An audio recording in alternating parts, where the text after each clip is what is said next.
Hello everyone, welcome to my YouTube channel. This is Deepika.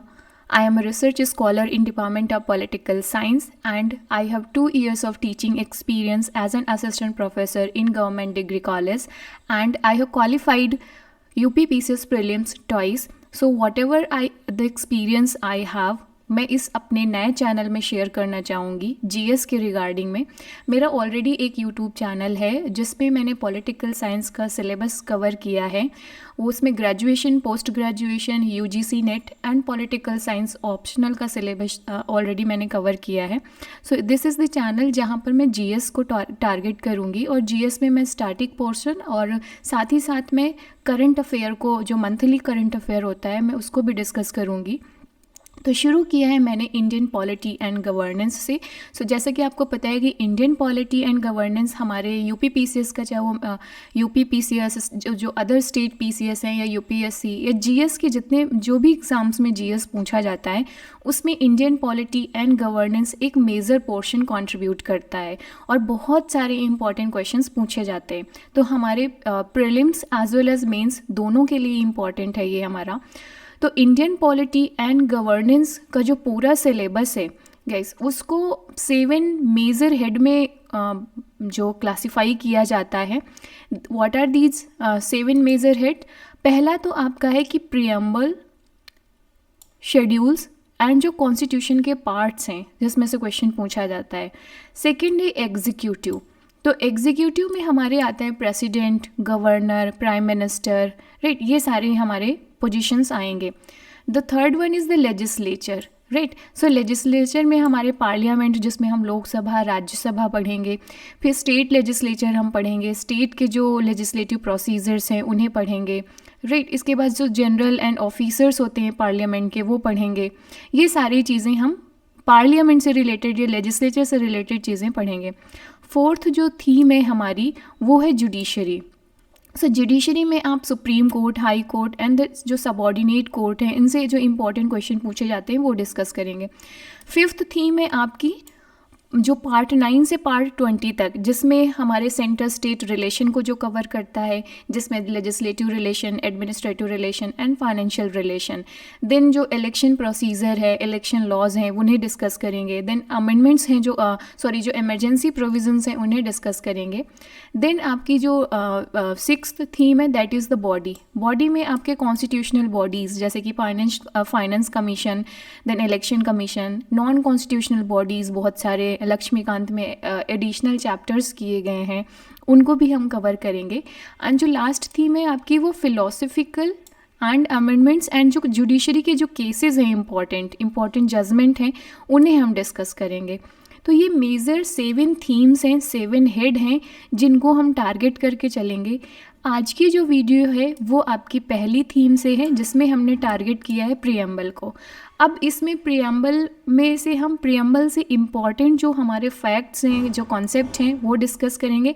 साथ ही साथ जो important question already पूछे गए हैं एग्ज़ाम्स में उन्हें हम टारगेट करेंगे, उन्हें भी मैं इंक्लूड करूँगी, डिस्कस करूँगी, ताकि जो आपकी अंडरस्टैंडिंग है ये डेवलप हो कि कौन से टॉपिक इम्पॉर्टेंट है और किस तरीके के उन टॉपिक से क्वेश्चन फ्रेम किए जाते हैं, ऑलरेडी क्वेश्चन पूछे गए हैं।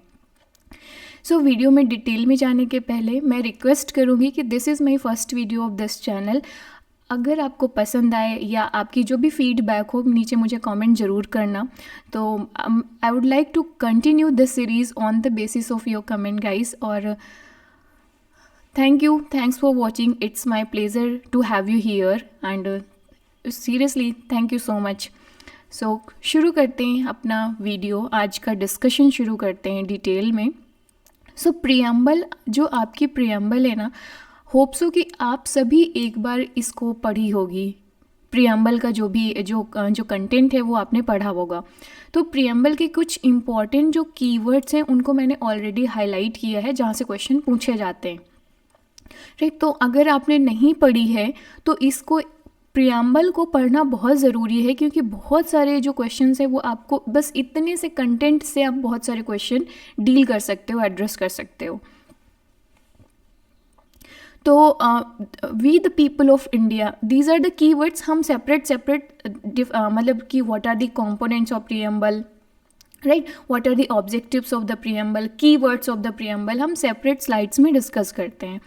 तो एक क्वेश्चन मैं डायरेक्ट यहीं से लूँगी जो हमारे डायरेक्ट प्रीएम्बल से आया। अगर आपने इतना कंटेंट भी पढ़कर गए होते तो ये क्वेश्चन आप आराम से एड्रेस कर पाते। So which one of the following objective is not embodied in the preamble to the constitution of India. So ये मैंने अपने जो क्वेश्चन बुकलेट मेरे पास है जिससे मैंने प्रैक्टिस किया था वो ही मैंने यहाँ पर उसी से लिया है। तो आप देखोगे ना कि जब भी मैं क्वेश्चन प्रैक्टिस करते हो आप भी ना, तो ये करेक्ट, इनकरेक्ट, नॉट क्या पूछा गया है उसे इन सर्कल कर लो। इससे क्या होता है कि जो हम छोटे छोटे सिली मिस्टेक्स करते हैं उन्हें अवॉइड कर पाते हैं। ये मेरे एक्सपीरियंस के बेसिस पे मैं आपको बोल रही हूँ। तो इसमें पूछा गया है कि कौन सा ऑब्जेक्टिव है जो प्रीएम्बल में हमारे नहीं है, राइट। सो आप देखो, liberty of thought, liberty of expression, liberty of belief as it is है। इकोनॉमिक लिबर्टी, अब इकोनॉमिक टर्म तो आया है बट क्या वो लिबर्टी के सेंस में आया है? नहीं आया ना। तो अगर एक बार आप ध्यान से इसे पढ़ें प्रीएम्बल को तो क्या आया है? जस्टिस, जिसमें social economic and political justice की बात की गई है। देन लिबर्टी में बात की गई है thought, expression, belief, faith and worship. इसी 2 लाइन से क्वेश्चन आया है ये। तो आप देखो इकोनॉमिक लिबर्टी क्या होता है, राइट। इकोनॉमिक जस्टिस की बात की गई है, राइट। सो लिबर्टी में thought, expression, belief, faith and worship की बात की गई है। तो आप इस तरीके की चीज़ों को लॉजिक लगाना है कि हम जब जस्टिस पढ़ रहे थे तो उसमें अच्छा social, economic and political justice की बात की गई थी, ना कि लिबर्टी की बात की गई थी। तो इस तरीके से आपका राइट ऑप्शन हो जाता है B. Okay, so what is preamble? अगर आपसे कोई पूछे तो प्रीएम्बल क्या है? एक तरीके का ब्रीफ इंट्रोडक्टरी स्टेटमेंट है किसके बारे में? अबाउट द कॉन्स्टिट्यूशन, जो हमें ये बताता है जो हमारा प्रीएम्बल है हमें बताता है कि what are the guiding purpose, what is the guiding principle, what is the guiding philosophy of the Indian constitution, right. So this is the basic introduction about the preamble. Okay, next थोड़ा सा historical background देख लेते हैं हमारे preamble का कि journey कहाँ से स्टार्ट होती है। तो जब कॉन्स्टिट्यूएंट असेंबली बनाई गई थी टू फ्रेम द कॉन्स्टिट्यूशन, जब इंडिया को इंडिपेंडेंस मिली थी, तो ऑब्जेक्टिव रेजोल्यूशन लाया गया था नेहरू के द्वारा। सो नेहरू ने ऑब्जेक्टिव रेजोल्यूशन लाए, हमारे फॉर्मर पीएम थे वो। ये डेट पूछी जाती है तो 13 दिसंबर 1946 को कॉन्स्टिट्यूएंट असेंबली की एक मीटिंग में ऑब्जेक्टिव रेजोल्यूशन लाया गया था और कॉन्स्टिट्यूएंट असेंबली ने इसे अडॉप्ट किया था 22 जनवरी 1947 को। ये दोनों फैक्ट पूछे जाते हैं, दोनों डेट इंपॉर्टेंट है और ये नाम इंपॉर्टेंट है। हो सकता है आप में से बहुत सारे लोग होंगे जो ये याद भी होंगे, बट ये डेट पे ज़रूर कन्फ्यूज़न होता होगा आपको, क्योंकि मैं भी जब फर्स्ट स्टेज ऑफ प्रिपरेशन थी तो मुझे होता था। तो आप ये ध्यान रखो, एक बार बस इन्हें डिफ्रेंशिएट कर लो ध्यान से, कभी नहीं भूलेगा।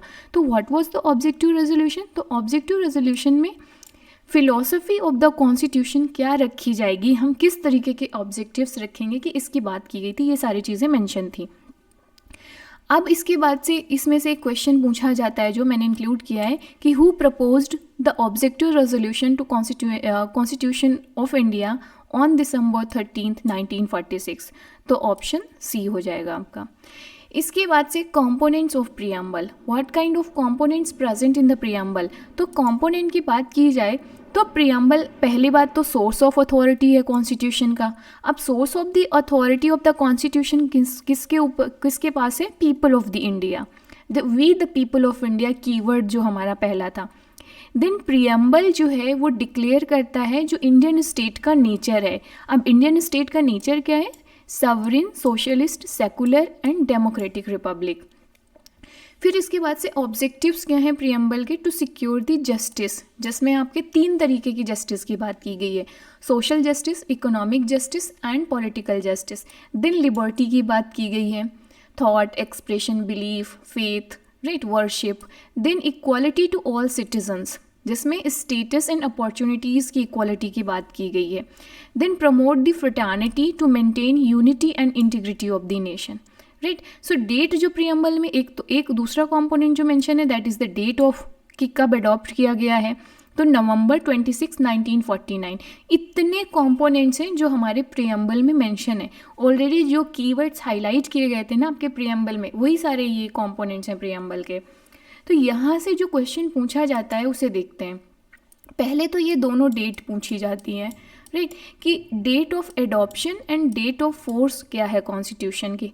इसमें जनरली कन्फ्यूज़न होता है, कन्फ्यूज़न तो नहीं कहूँगी लेकिन सिली मिस्टेक्स हम ज़रूर करते हैं इनमें। जब भी जो ऑप्शन में दिए रहते हैं हम क्वेश्चन को ठीक से रीड नहीं करते कि एडॉप्शन पूछा गया है या फोर्स पूछा गया है। हमको डेट याद है, हम ऑप्शन में गए, पहले ए ऑप्शन में हमें 26 जनवरी 1950 मिल गया, हमने टिक कर दिया कि ये तो हमने पढ़ा था। लेकिन हमने ये नहीं क्वेश्चन में ध्यान से पढ़ा कि एडॉप्शन पूछा गया है। सी ये this is 26 November guys, okay, 2 यहाँ पर मिसप्रिंट है। सो 26 नवंबर 1949 करेक्ट ऑप्शन होगा जो डी में दिया था। डी तक हम गए ही नहीं, ए ही हम करेक्ट करके चले आए।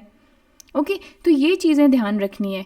नेक्स्ट और इम्पॉर्टेंट जो पूछा जाता है एक यहाँ पर वो ये है कि 42nd constitutional amendment act of the preamble जो 1976 में हुआ था।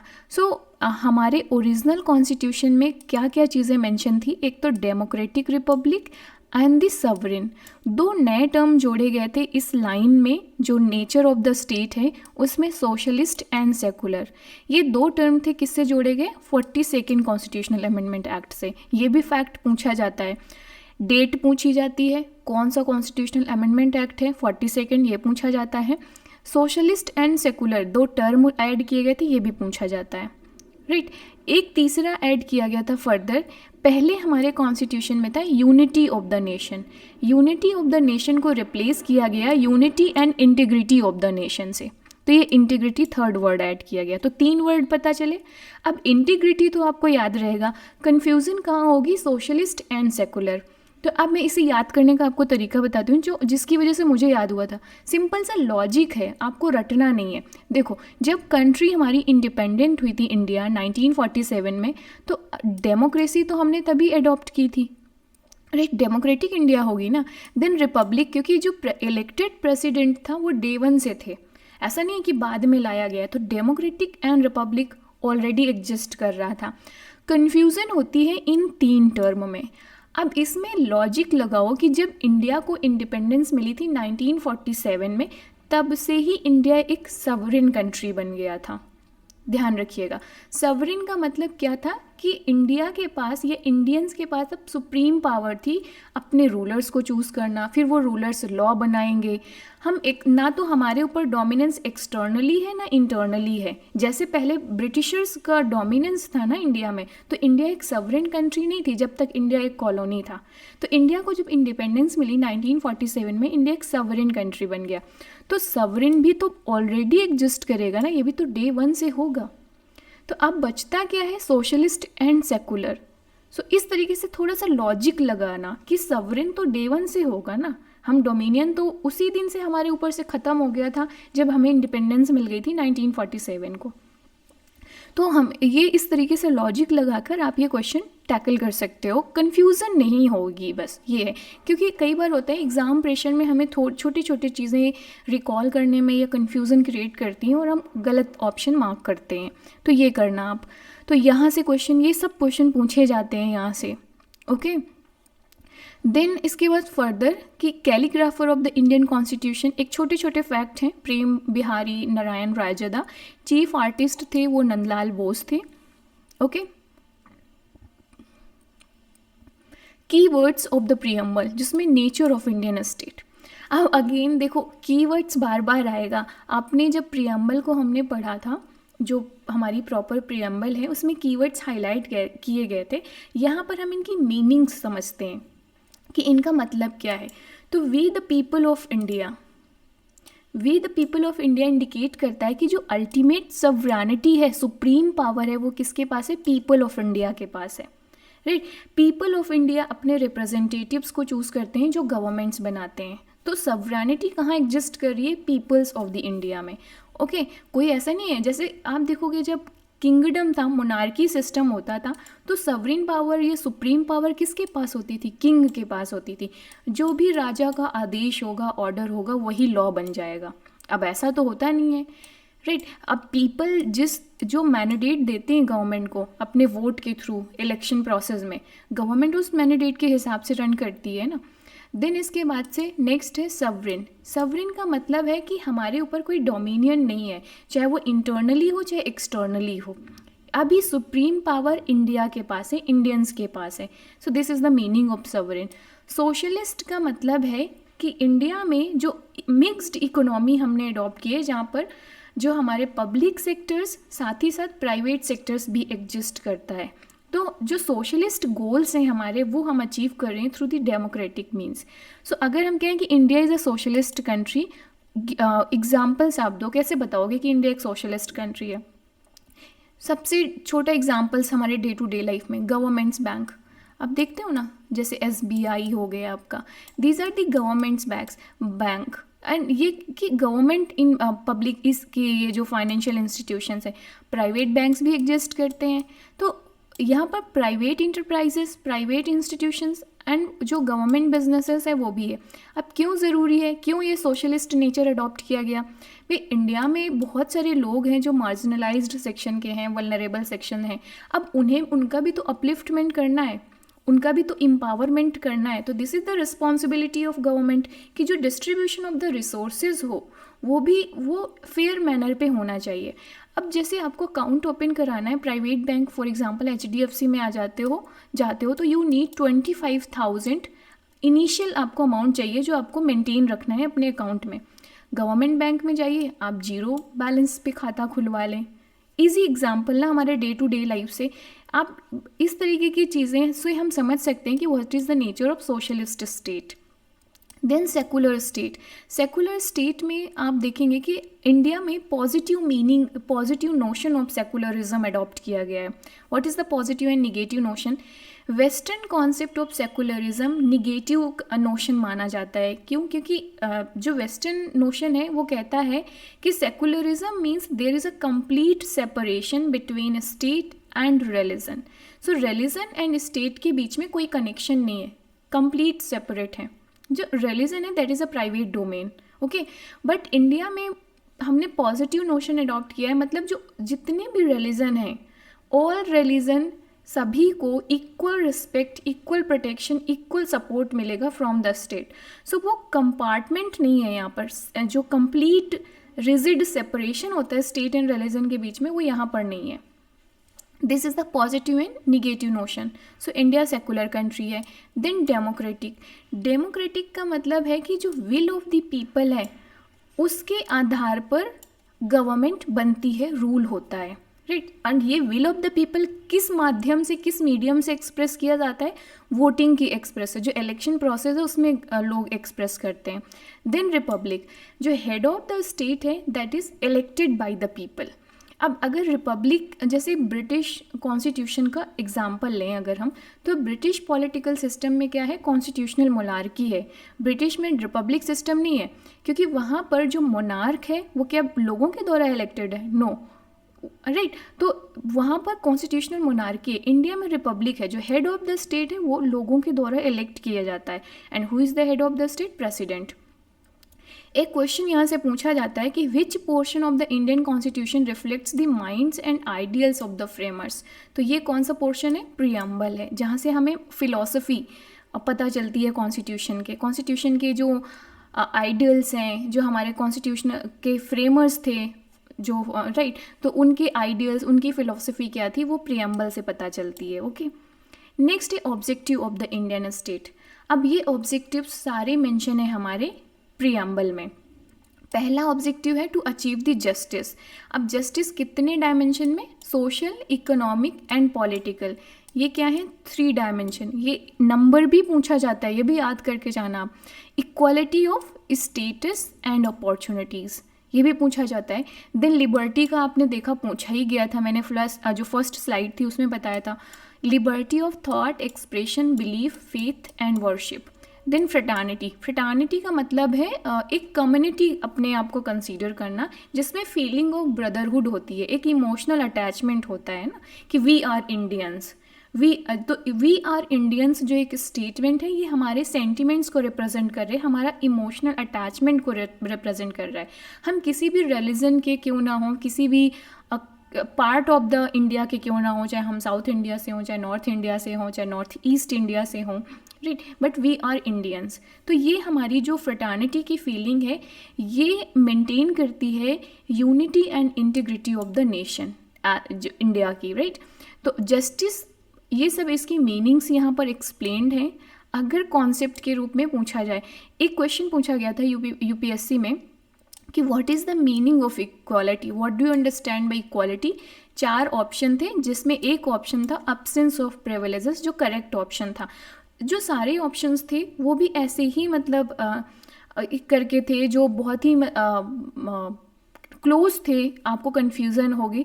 मैंने यहाँ पे ऐड नहीं किया, बट हो सकेगा तो मैं बाद में जब एडिटिंग के टाइम पे से ऐड कर दूँगी यहाँ पर, जिससे कि आपको आइडिया लगे कि क्या क्वेश्चन था। तो ये क्वेश्चन कॉन्सेप्ट से क्वेश्चन पूछा गया है। Then what is the meaning of liberty, मतलब जो लॉ किसी के द्वारा लिमिट सेट की जाती है, उस लिमिट के दायरे में रहकर अपनी फ्रीडम का एंजॉय करना। फ्रेटर्निटी ऑलरेडी मैंने एक्सप्लेन कर दिया। Then justice. So all these things are very important, और यहाँ से हमारे बहुत सारे क्वेश्चन पोटेंशियल क्वेश्चन बन सकते हैं, और ऑलरेडी पूछे गए हैं, वो तो अलग बात है। देन कुछ स्टेटमेंट्स हैं प्रियम्बल को लेकर, कुछ एमिनेंट पर्सनालिटीज़ हैं जिन्होंने ये कमेंट्स दिए हैं प्रियम्बल को लेकर, ये कमेंट भी पूछे जाते हैं। जैसे कि पूछा गया था ये सर अर्नेस्ट बार्कर का, वो पूछा जाता है कि हु सेड दैट की जो प्रियम्बल है इट इज़ द की नोट ऑफ कॉन्स्टिट्यूशन। और एक आपका ये डॉक्टर के.एम. मुंशी का पूछा जाता है कि हु सेड दैट की जो प्रियम्बल है this is the horoscope of the constitution. ये है जन्म कुंडली हो गई, राइट। इसके बाद से ये 2 तो इम्पॉर्टेंट स्टेटमेंट हैं जो ऑलरेडी पूछे गए हैं। फिर आपके एन पालकी वाला का एक स्टेटमेंट है कि जो प्रियम्बल है this is the identity card of the constitution. एक और इम्पॉर्टेंट स्टेटमेंट है कि जो सर अलादी कृष्णा स्वामी अय्यर हैं, इन्होंने कहा था कि जो प्रियम्बल है ना, ये हमारे जो इंडियंस के ड्रीम हैं, जो थॉट हैं, उसे एक्सप्रेस करती है। पंडित ठाकुर दास भार्गवा हैं, ये कहते हैं कि जो प्रियम्बल है this is the soul, this is the key of Indian constitution, right. फिर former chief justice of India हैं एम हिदायतुल्लाह, इन्होंने भी एक स्टेटमेंट दी थी कि जो प्रियम्बल है this is the soul of our constitution, and ये हम वो सारे पैटर्न्स को बताती है जो हमारे पॉलिटिकल सोसाइटी में एग्जिस्ट करते हैं। ओके, तो ये कुछ इंपॉर्टेंट क्वेश्चन जो स्टेटमेंट्स हैं पूछे जाते हैं, इन्हें भी याद करके जाना। Most important and the last slide of today's discussion, that is interpretation by the Supreme Court. So preamble को लेकर किस तरीके की interpretation statement सुप्रीम कोर्ट ने दी है अपने various judgments में, वो देखते हैं। So पहला है बेरोबारी केस। बेरोबारी एक केस था जिसमें एक्सचेंज ऑफ टेरिटरीज करनी थी इंडिया और पाकिस्तान के बीच में। ये टेरिटरीज रिलेटेड थी बेरोबारी यूनियन से। अब जब ये केस सुप्रीम कोर्ट के पास गया तो एक इसमें डायमेंशन आई प्रियम्बल को लेकर, राइट। तो सुप्रीम कोर्ट ने कहा कि जो प्रियम्बल है this is key to open the mind of the makers. Key तो है लेकिन this is not the part of constitution. Next further Kesavananda Bharati case में सुप्रीम कोर्ट ने अपने प्रीवियस जजमेंट को बदला और बोला कि preamble is the part of constitution. Okay, then union government versus LIC of India case में फर्दर सुप्रीम कोर्ट ने हाईलाइट किया कि जो प्रियम्बल है this is the integral part of the constitution. तो ये क्वेश्चन पूछा जाता है कि किस केस में सुप्रीम कोर्ट ने कहा था कि preamble is not the part of constitution, या किस में कहा था कि it is the part of constitution. और ये दोनों केस को जनरली स्टेटमेंट में एक्सचेंज कर दिया जाता है। तो यहाँ से क्वेश्चन बनता है, इसकी क्लैरिटी रखना आप। Okay, so this was the last slide guys, and I hope so कि मैंने जो प्रियम्बल है इसके इसके मल्टीपल डायमेंशंस को मैंने एड्रेस किया है आज। और अगर आपको अच्छा लगा हो तो कमेंट करना, मुझे अपनी फीडबैक देना। This was the first lecture of this new YouTube channel, और आपके कमेंट्स मेरे लिए वैल्यूएबल हैं, so please do that. And अगर आपको ये लेक्चर वर्थफुल लग रहे हो, आपको अगर थोड़ी बहुत हेल्प कर रहे हो, तो please subscribe my channel, like and share it. It will help me to grow and it will motivate me to create such kind of content. So, okay, this is all for today. Once again, thanks for watching. See you in the next video. Bye bye. Take care.